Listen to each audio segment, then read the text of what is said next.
I can believe it because we have a tendency to be like, oh, let's just put everything in because it's all good. But your body then needs to do something with all of it. And you've got all these different vegetables and they've all got different densities and they've all got different cooking times and they're all made up of different varieties of components. Then your body's going to get confused and that can lead to gas, bloating, nausea, indigestion, a feeling of just not feeling great, even though you ate something healthy.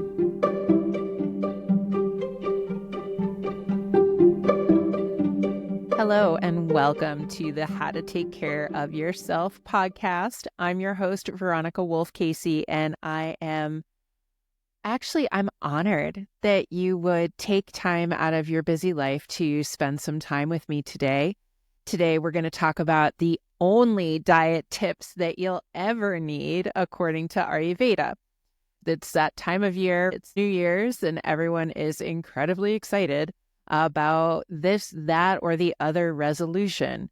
And oftentimes that resolution has to do around diet and food consumption and trying to maintain healthy weight. And I think there's a lot of noise out there. There's a lot of information that makes it really challenging to navigate what might be right for you versus what might not be right for you. And I'd like to start off the conversation by saying the reason why there's a lot of conflicting information out there is because there is no one size fits all in the world, right? There's nothing that's going to work all the time for every body.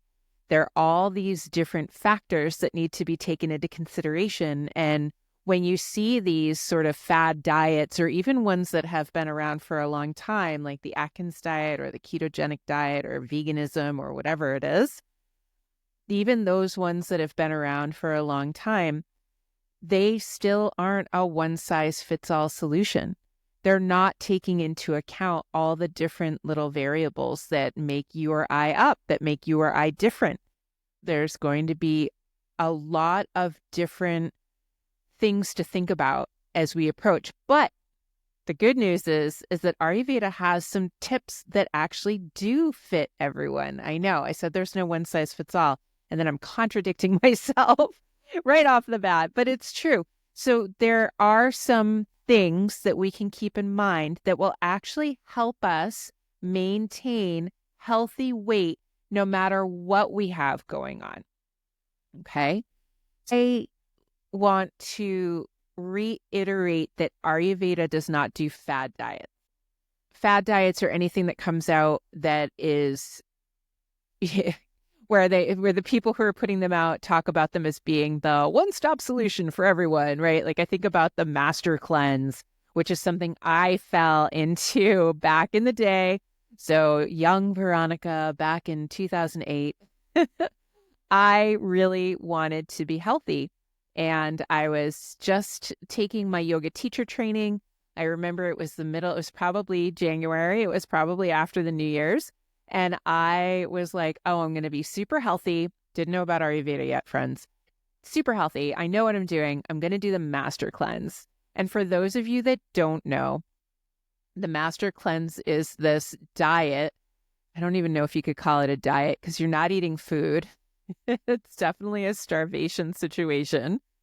But you drink what's basically spicy lemonade kind of all day long. So it's lemonade made with maple syrup and cayenne pepper.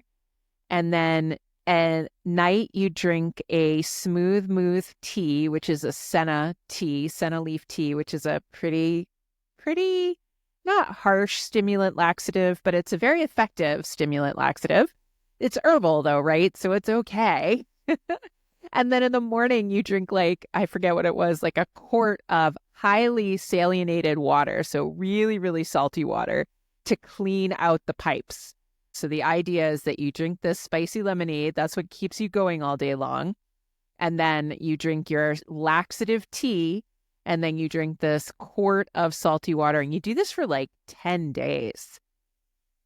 And it was the middle of January. I remember being in YTT because I decided, why not do it on a weekend where I have yoga teacher training? That's a great idea. I'm going to expend all this effort doing yoga. I was not the brightest bulb on the tree, I don't think. Or I'm not even going to say that. I'm going to give myself a little bit of compassion and just say that I think I got really swept up, and as so many of us do, in that idea of like, oh, this is going to be the thing that fixes all my problems, right? We do that with fad diets. We just go in like this cabbage diet where all I eat is cabbage soup for 3 meals a day, every single day. This is going to be the thing that changes everything in my world. Yeah, self-compassion is where it's at. So anyway, I'm doing this. It's YTT. It's January. It's Arlington, Massachusetts, not the warmest place on the planet in January. And I remember being freezing, like absolutely freezing, like I couldn't get warm. And anyone who knows me knows that like I'm pretty fiery. Like I joke that I'm a Targaryen if you watch Game of Thrones. Like I am super fiery. I'm the one that's like going to go running around outside without a coat on because I'm like already super warm anyway. It doesn't matter. But I was just freezing all the time. And now that I know what I know about Ayurveda, I can go, it's because I wasn't feeding my Agni. I wasn't doing anything for my digestive fire. So it most likely went out. And that's what often happens with these starvation situation diets. You're not eating anything. So your digestive fire, your Agni, doesn't have anything to do. So let's talk about Agni just for a moment, because if you're going to understand anything else that we talk about during this episode, you need to understand Agni. So Agni, it sounds like it should be spelled with a U. It's not. It's actually Agni, Agni, Agni, and it is your digestive fire. Think about your stomach, which is really behind your left pectoral for anyone who's playing along at home. And it's about the size of your fist. So if you're listening rather than watching on YouTube, you can actually hold up your own fist, because that's actually how your stomach is the size of your fist, not my fist. Your fist is your fist. That's the size of your stomach. And it's behind your left pectoral muscle. It's kind of nestled up in by your heart, in underneath your lungs, and kind of tucked in. And you can absolutely Google it. Google where your stomach is located, because I think it's important to understand. And so, according to Ayurveda, we think of that stomach as having what's called the Jatra Agni, or the main Agni, the big Agni, the one that's important. They're all important, but this is the big one. And this is actually what not only cooks your food, but helps to regulate your body temperature. It's why you get more hungry in the winter and less hungry when it's hot out, because your Jatra Agni, your digestive fire, is very intelligent. And so when it's cold out, it burns a little bit brighter to help keep your core warmer. When it's hot out, that fire tends to move to your extremities to keep your core a little cooler so you don't overheat. So a little bit of information there. But if you treat that Agni, that digestive fire, like a wood stove you're trying to keep lit, it's a really good way to think about it, okay? So think about it as a wood stove. So if you've never lit a fire before, and if you're a child listening to this, do not go play with fire. But I am kind of saying go play with fire. I think it's really important to understand how fire works, and there's no better way to do that than to go build a fire. That's why in India they have these ceremonies at sunrise and sunset where they actually do what's called an Agnihotra, or a fire ceremony, where they build a ceremonial fire to remember that connection of the internal fire to their whole body, their spirit, their mind, everything. So if you have someplace you can do that, and it's winter in the Northern Hemisphere right now, so maybe you do have the ability to go build a fire, or maybe that's what you rely on for your heat, so you're very intimate with how to build a fire. Regardless, thinking about how to build a fire is really helpful. So you start with little things, right? If the fire in your body is small or non-existent, you have to start with little things. If you are working on building up your digestive fire, this is not the time to go start eating steak dinners, something that's really heavy to digest. Or Mona always says, deep fried steak hoagie. which is a real thing you can get at different fairs throughout the world. I don't recommend doing it, but that digestive fire needs to be built slowly, gently, easily, carefully.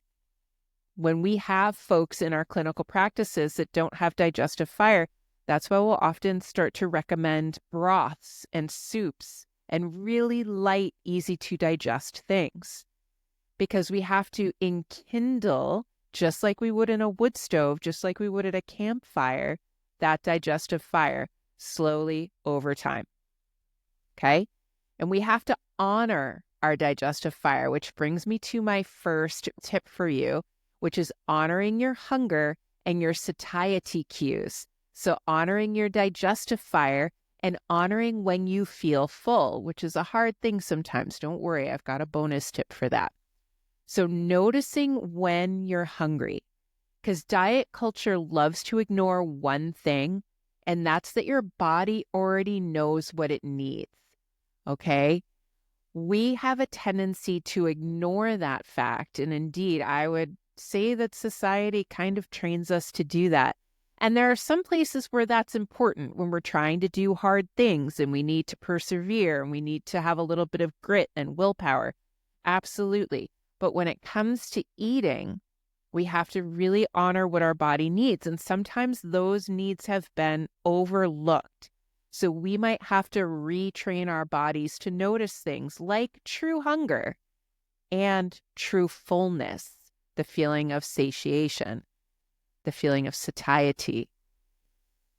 Your Agni is strong if you feel light and energized after eating. Often we can say that the Agni has been perverted. I know it's a weird word, but it just means it's been drawn away from its regular function when we're energized before we eat and then we eat and we're exhausted. If that's happening to you, that might be a sign that your digestive fire isn't so great. Other signs is that you actually feel hungry at appropriate times. And this is where that training might need to happen. Oftentimes, I tell my clients, well, I would say all the time, I tell my clients, my students, you have to eat at regular intervals, 3 meals a day for most people, 2 meals a day for some people.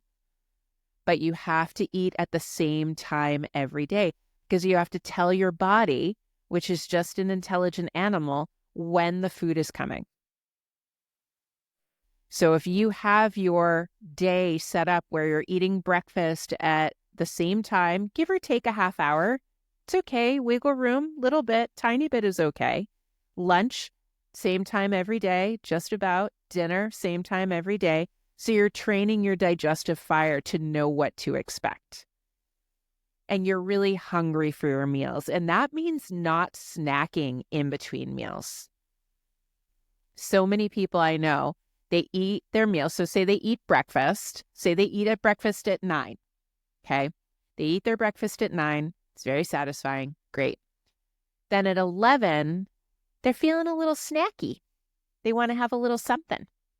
I do this sometimes. We've all been there. But what that is, that's not true hunger.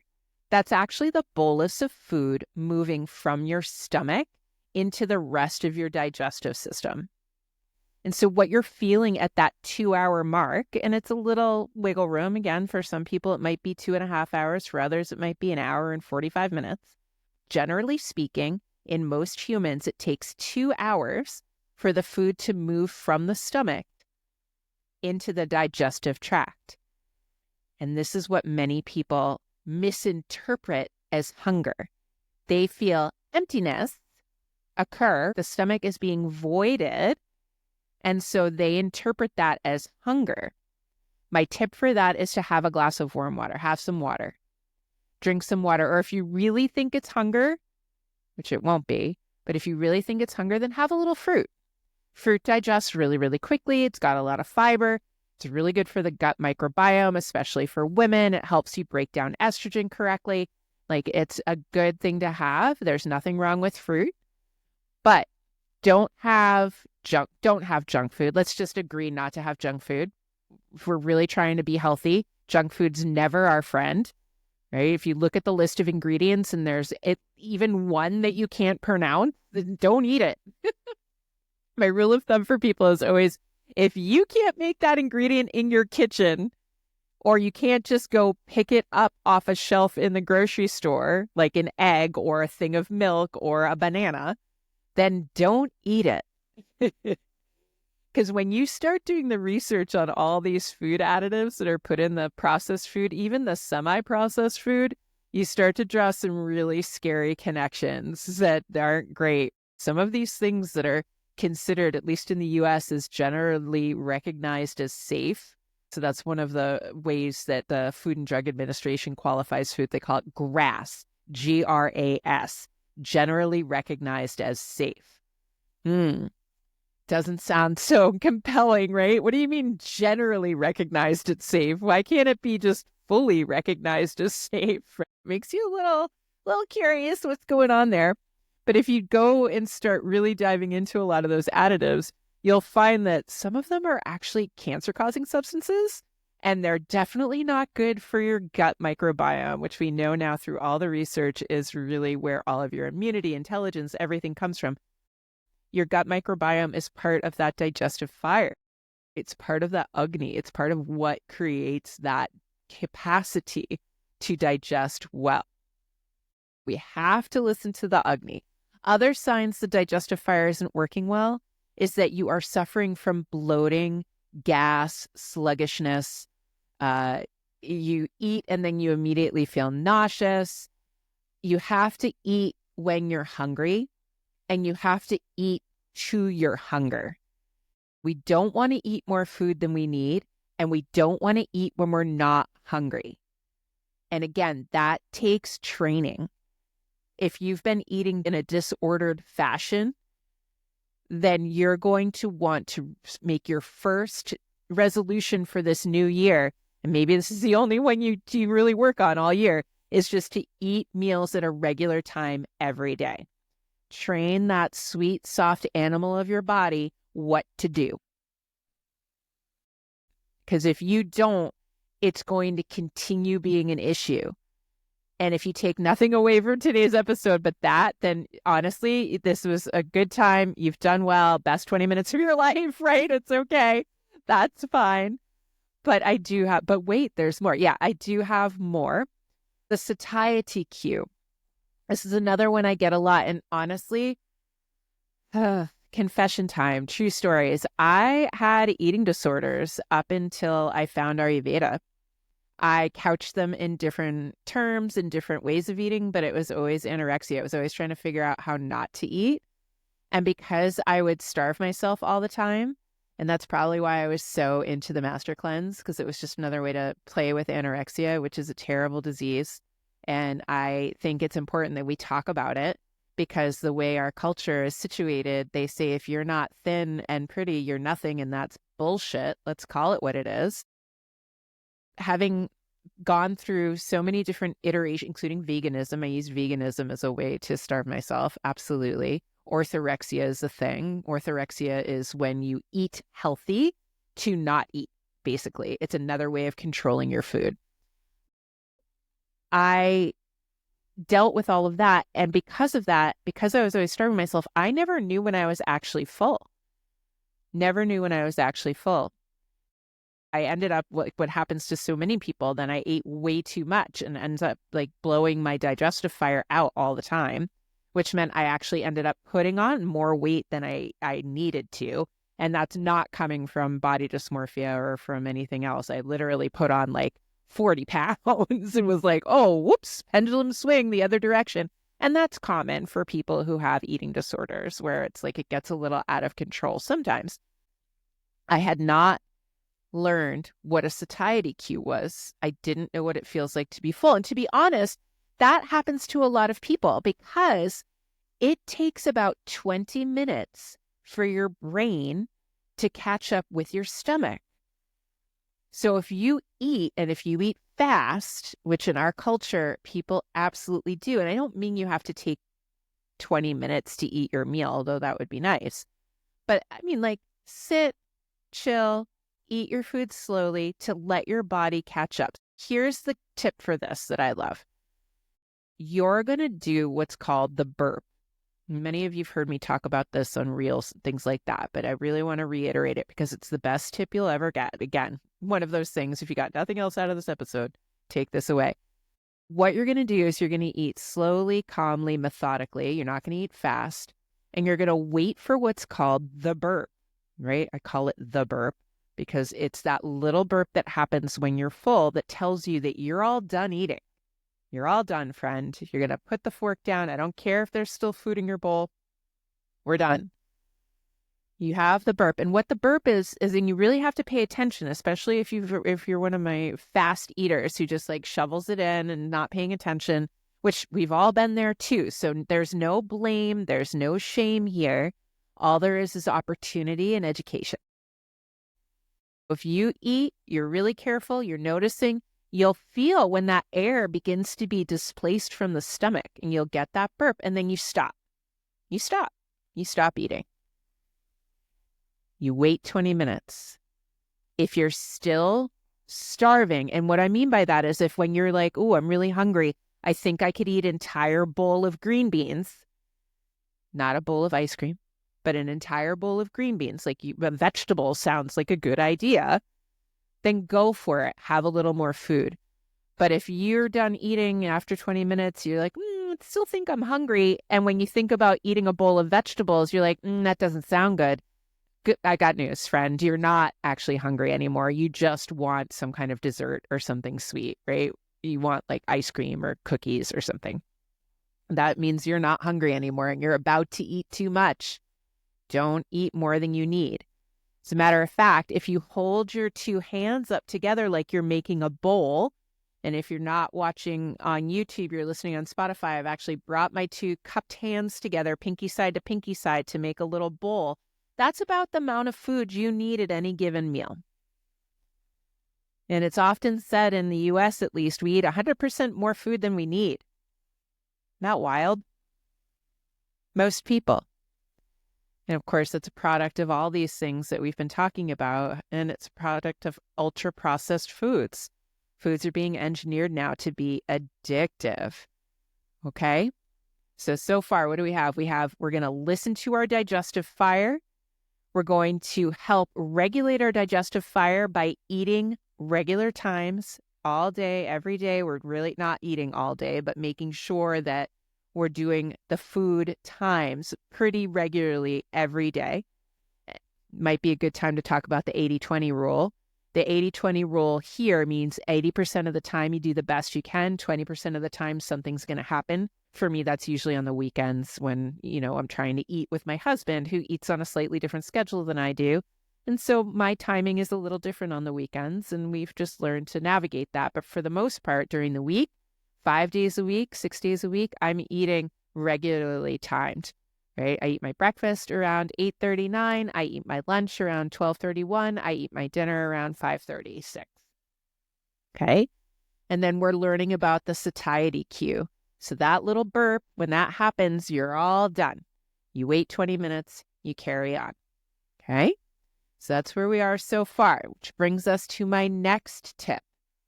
Keep your food simple.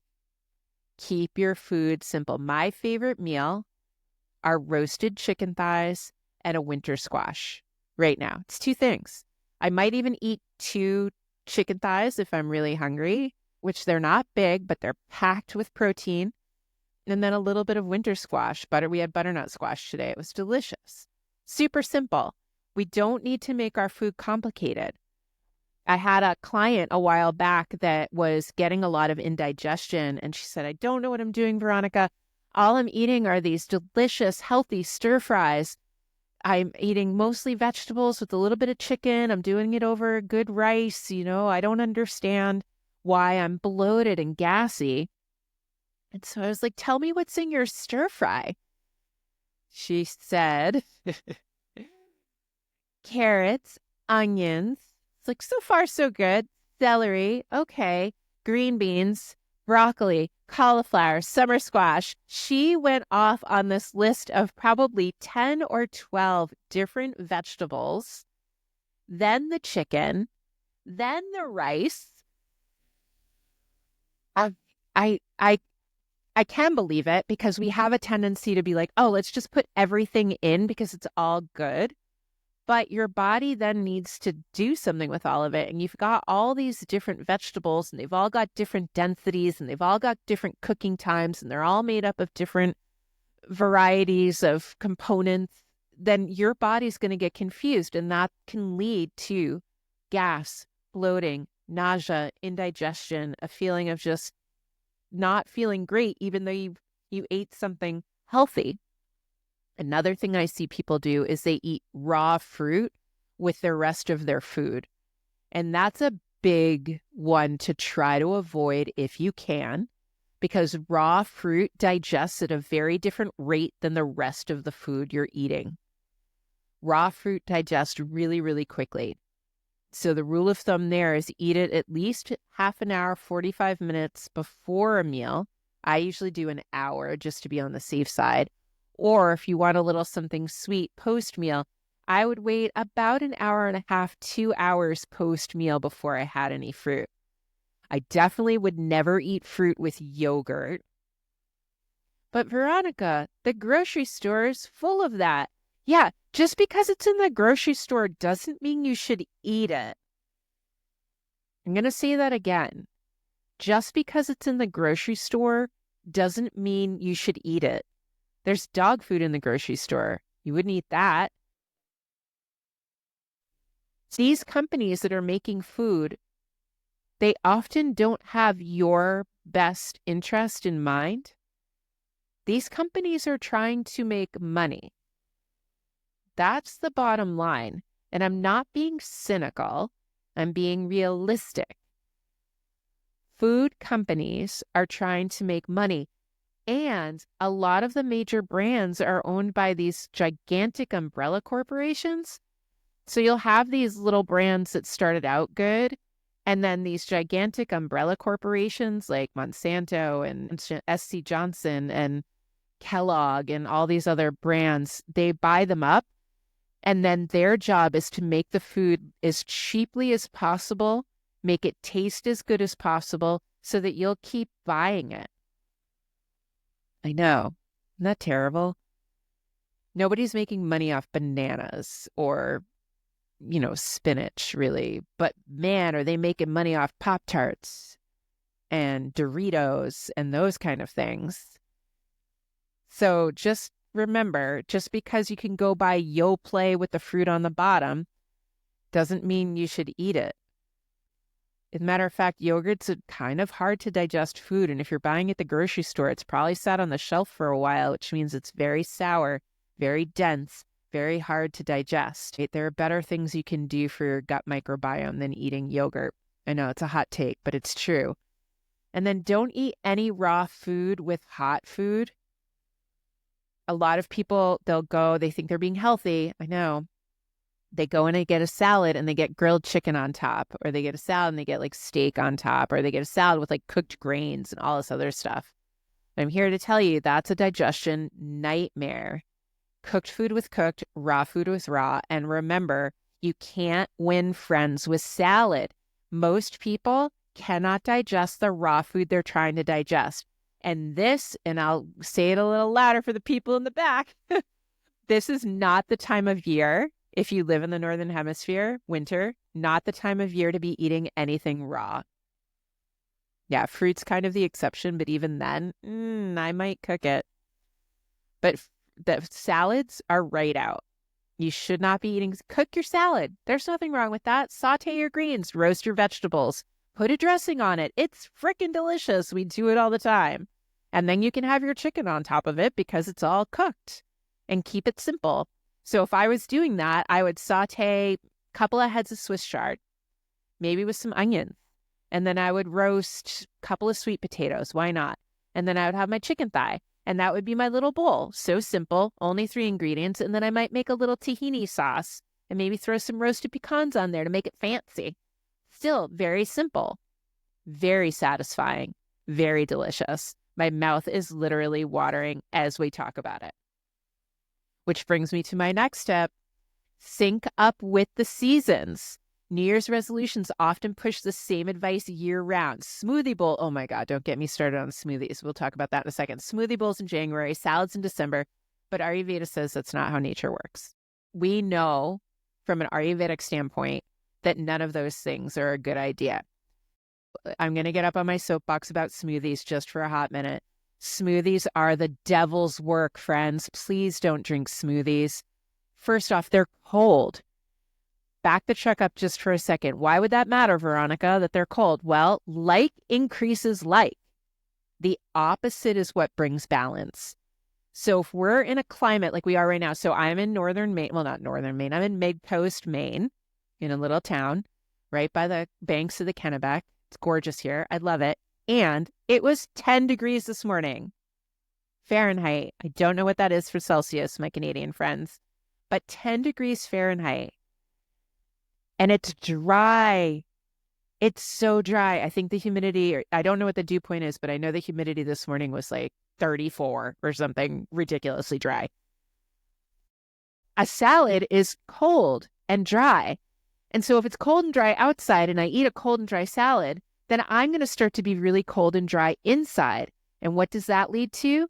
Well, it increases Vata dosha. And if you remember from my second episode, and if you haven't listened to it, go back and listen to that. I'll wait. Right? Through the powers of the internet, you can go back and listen to that episode. But if we remember, Vata is cold and light and dry. Salads are cold and light and dry. The current weather is cold and light and dry. I don't want to be cold and light and dry because what does that translate to in the body? Insomnia, bloating, arthritis. Oh yeah. Dry hair, dry skin, dry nails, worrying, and just feeling cold all the time. If you already are one of those people that feels cold all the time and you're deciding to eat salads in January, maybe don't. Like, maybe don't do that. It's not a good idea. And smoothies are the same. So you take a smoothie, and what do most people do with smoothies? Okay, they're throwing frozen something. All right, so if I was going to make a healthy quote unquote smoothie, what would I do? Okay, so frozen blueberries, probably frozen mangoes, already a bad idea. Those two fruits are very different in qualities. Berries, mangoes, they don't grow on the same tree. So already we're at a little bit of odds. But then I'm usually going to add what? Usually yogurt, maybe some powders. Ooh, why not? Let's add powders. What are powders? They're light and they're dry. Sounds like a great idea. And then maybe, let's add some kale. And then let's add peanut butter. Oh, it sounds delicious. And then what are we going to use for our liquid? Let's do almond milk. So I've got 14 different things in there now. None of them play well together. Even if you were to cook them all together, well, you might be able to cook them all together, but it's making me make a weird face. So I'm thinking that's not a good idea. But then you do what with them? You blend them in your Vitamix, which is a super high-powered blender that's out of control. And so now you're whipping it up into a frenzy, adding more Vata, adding more kinetic energy to it. And then you're going to drink that cold, freezing cold smoothie on an empty stomach as your first meal of the day. Most people do it. Your digestive fire doesn't have a chance. Your Agni is just going to get put out completely. Think about what would happen if you dumped that smoothie on a fire. Fire would go out. Same thing in your gut. We want the food that's going into your belly to be warm, well cooked, and seasonable. Why well cooked? Because the more cooking you do on the outside, the less work you have to do on the inside. And for most of us, we need to give our digestive fire all the chances it can. And then seasonable, because what's in season gives us what our bodies need. How do you know it's in season? A lot of my colleagues say just go to the grocery store and see what's for sale. That's one way to do it. I say go to your farmer's market or go to your local farm center. And if you live somewhere where there's no farmer's market, then I would look up, and there are lists all over the internet. You look up what's in season in your region. All you have to do, and I do this when I go traveling. My parents live in Florida in the winter, and I went there last spring, and I Googled Florida in season this month. I think it was April. And it gave me a list of what all the seasonable fruits and vegetables were available. And if you're saying to me right now, well, I live in the Northern Hemisphere, nothing's growing, but there are things that are still considered in season because there are things that we would have put aside. And so that's your root vegetables, that's your winter squashes, that's your hardy greens, your hardy winter greens. But it's also what I find here is that we have people who have greenhouses and they're growing easy to digest baby greens all year round. And those are actually really good to cook with because you can saute those baby greens with a little bit of olive oil or ghee or whatever you're doing it with. I sometimes do bacon fat, which is just a delicious situation. But look up what's in season. Eat what's in season. It's really important. And eat as close to you as possible. Local food is better food. Support your farmers. They're having a rough time of it. They're trying to shut down farming all over the place. And so we have to support our farmers. And wherever you live, I guarantee there's some way for you to connect with farmers. There's got to be someone growing something near you. Or go find your local Whole Foods or natural market. Talk to them. See where they're getting their produce. Maybe they're your source. Because even, we often will talk about the evil that is Whole Foods, but when you go to a Whole Foods, they've gone out of their way to work with local farms to try and pull that produce in as best they can. Or at least the one we have near us does. Maybe it's not the same across the country, but I'd like to think it is. We want to always apply the opposite. So warm, seasonable, local, grounding, well-cooked, soups, stews, casseroles, but swap out your cold smoothie for something warming. One of my favorite things is what I call the date shake, where you take your favorite mug, you fill it with milk. Could be almond milk. Don't do oat milk. Please don't use oat milk. If you're allergic to nuts, figure something out. If you can't use cow's milk, maybe you do rice milk, but almond milk is best if you're not going to do cow's milk. You could do coconut milk, I suppose. Coconut's pretty cold. So you fill your favorite mug with milk and you put a couple of dates in it. Let's say 2 dates. And then you dump that into a saucepan, small saucepan. And then add some spices. Add a little ginger, add a little cinnamon, just like a couple of shakes from your shaker. And then warm that up. And if you're using raw cow's milk, let it boil for a little bit. And then you could do one of 2 things. You can either hit it with an immersion blender in the pot after you've taken it off the heat. Or if you feel like you don't want to go through even that step, you pour the whole thing back in your mug and you use a spoon to mash up the date. And then you eat that. But if you zhuzh it with the immersion blender, then you get this date shake. There's your smoothie. Okay? That's the smoothie you can have. It'll help you feel grounded and nourished instead of frozen and fatigued. It's super important. Okay. Now, here's one of the biggest tips I'm going to give you. I know I've said that about every tip. Maybe they're all important. I don't know. I think they are. But this one is a game changer. And if you listen to the episode last week with Larissa, you'll know how this one tip changed one of her clients' lives forever. And that's eating mindfully. I kind of alluded to it when I was talking about the burp, but I want to expand on it now. We live in a distracted world. It's everywhere. Everything is dinging and pinging and ringing and asking for your attention. And that's before you even think about the creatures and the people in your life. So you've got your phone, you've got your iPad, you've got your iWatch, you've got your computer, you've got this, that, the other. Maybe you've got your Google Home Mini telling you things. So there are all these computerized things. And then you've got your kids or your cats or your dog or your husband. Everything is trying to talk to you and distract you. There's a couple of times we need to shut all that out, and one of them is mealtime. Mealtime should not be the time that you're scrolling on your phone. Mealtime should be a sacred time. You need to be sitting with your food quietly. And even if you're going to eat at your desk at work, I want you to turn off the monitor of your computer or close your laptop. Maybe you even have a way that you can turn your chair away from your computer, holding your bowl of khichdi or whatever you're eating. But get it quiet. Get it still. And take a few deep breaths before you start eating. And then try to eat with all of your attention on your food. The only exception to this is if you're eating with someone and having loving, light conversation. It's extremely important not to eat when agitated. So there shouldn't be any high emotions when you eat, because then all of your energy is in the emotional body and not in your digestive system. You also need to make sure to eat well seated and calm and relaxed, not while standing.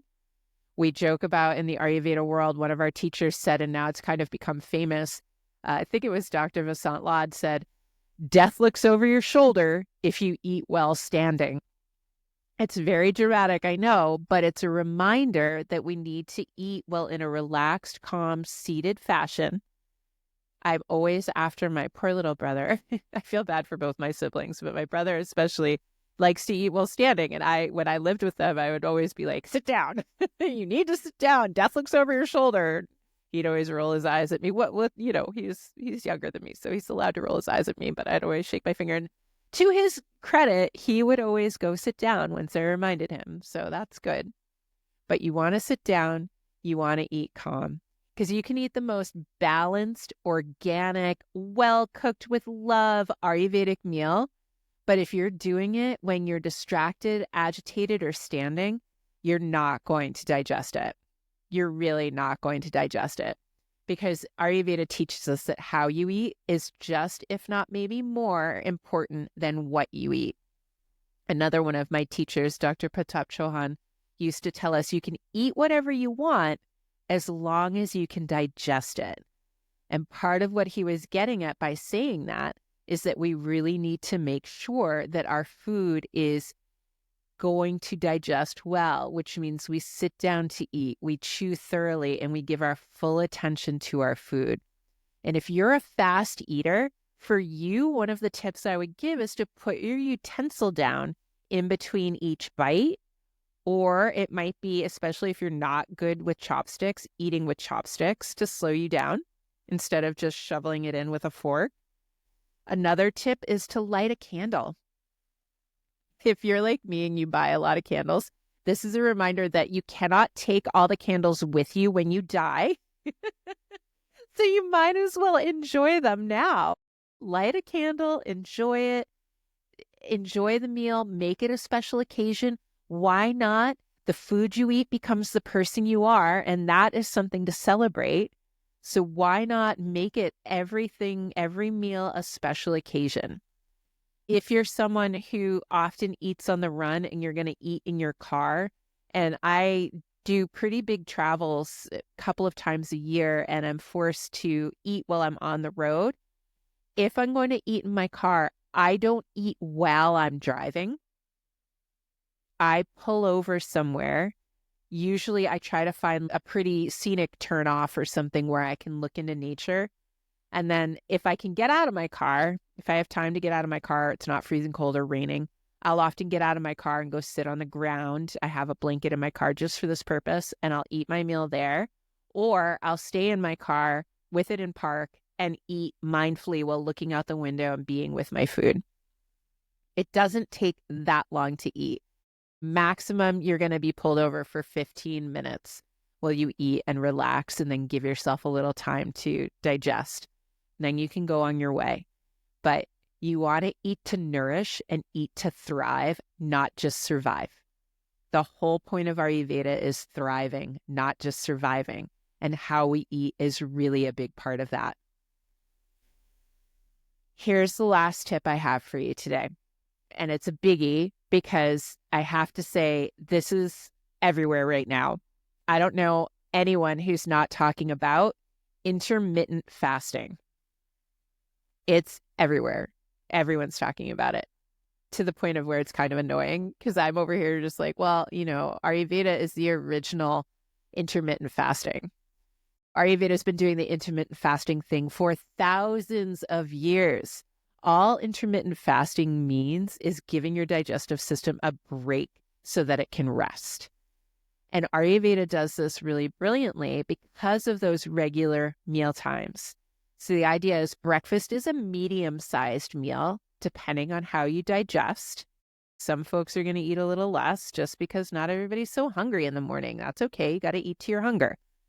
The middle meal, the lunchtime meal, that is your biggest meal.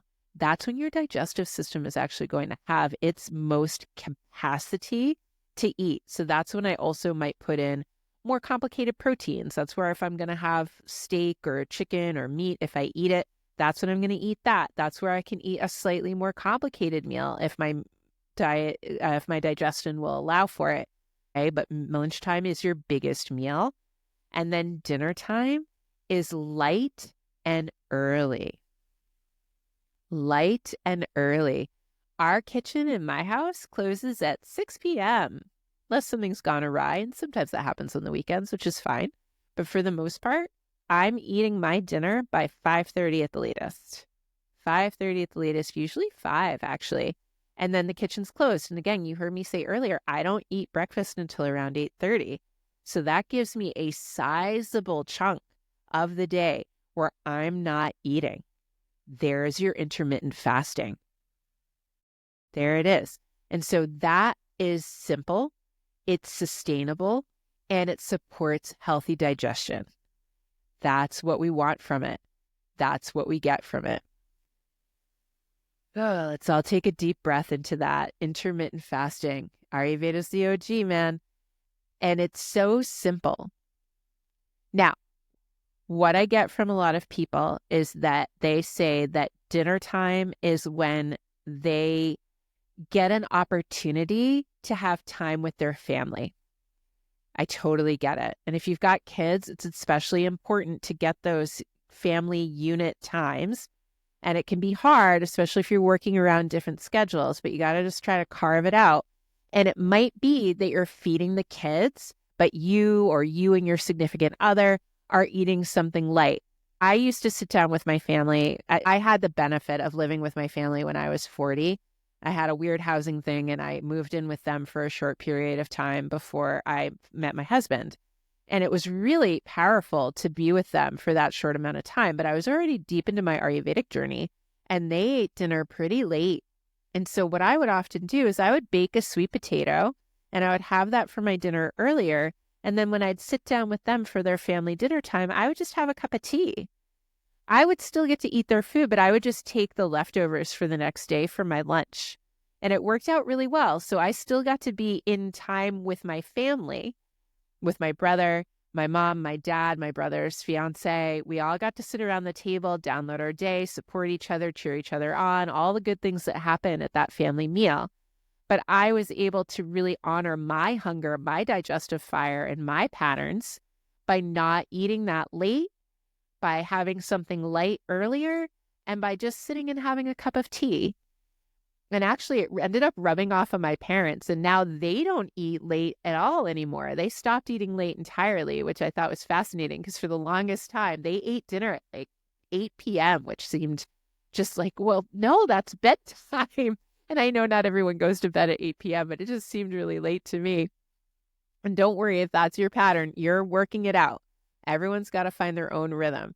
But this is what I will say about the timing of when you eat and why you should stop eating early and why that's so important for your intermittent fasting is the doshas. And again, go see episode 2 and I'll link it in the show notes below if you're like, I don't know what she's talking about.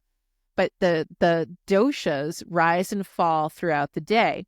And it's a pretty predictable pattern because it's based on the circadian rhythm. Well, it's not based on the circadian rhythm. It is the circadian rhythm. So when the sun is highest in the sky is when we want to eat our biggest meal, because as the sun is high in the sky, so is our digestive fire. And then at nighttime, that sun is going down and our digestive fire goes with it. So around 6 p.m., it's when we're headed into the kapha time of the day, when earth and water are more prevalent. That's not very good for digestion.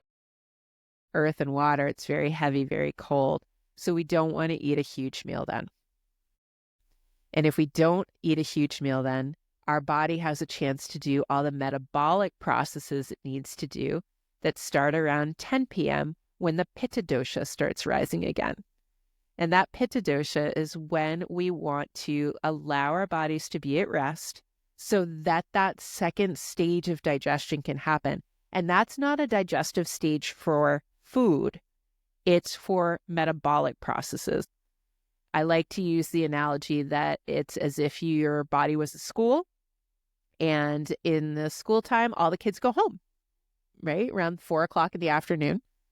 And that means the school is empty at night. So the janitors, the cleaning crew, can come in and clean up the school. But say all the kids are staying late and they don't go home. And the cleaning crew comes in and they go, oh, the kids are still here. We can't clean. Imagine that happens several days in a row. The school's going to get pretty dirty pretty quickly. And so the same thing is true in our bodies.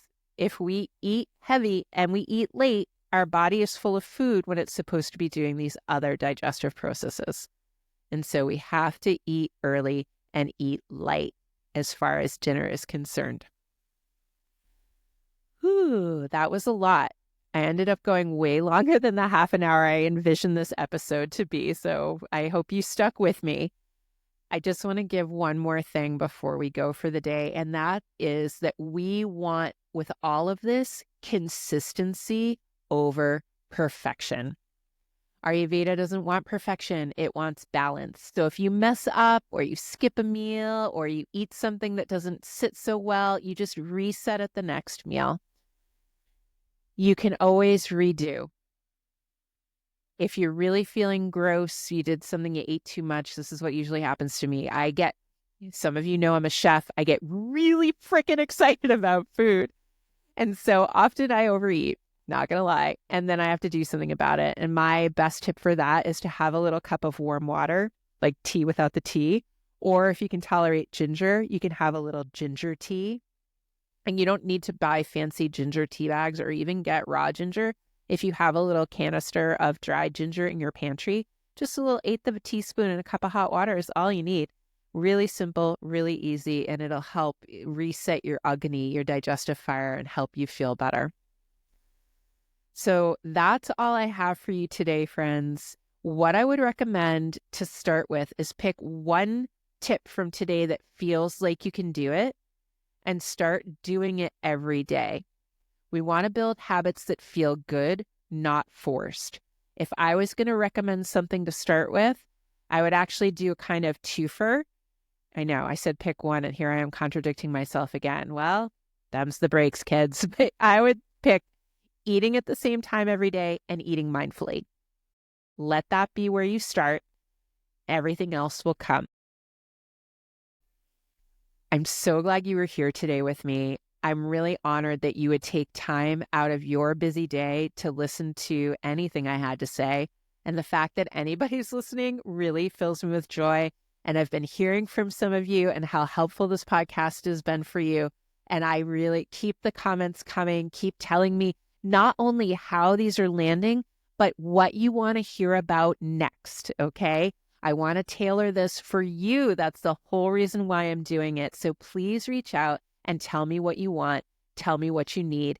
You can absolutely always get me via email at veronica@veronicawolff-casey.com, and I'll put it in the show notes, but you can always get me there. And in case no one's told you yet today, I love you, and I am convinced at your capacity to continue crafting a life worth living. Thank you so much for being here, friends. Please subscribe to the podcast so these algorithms know that you like it and we can keep producing content. And I look forward to seeing you next time. Thanks for being here, friends. Bye.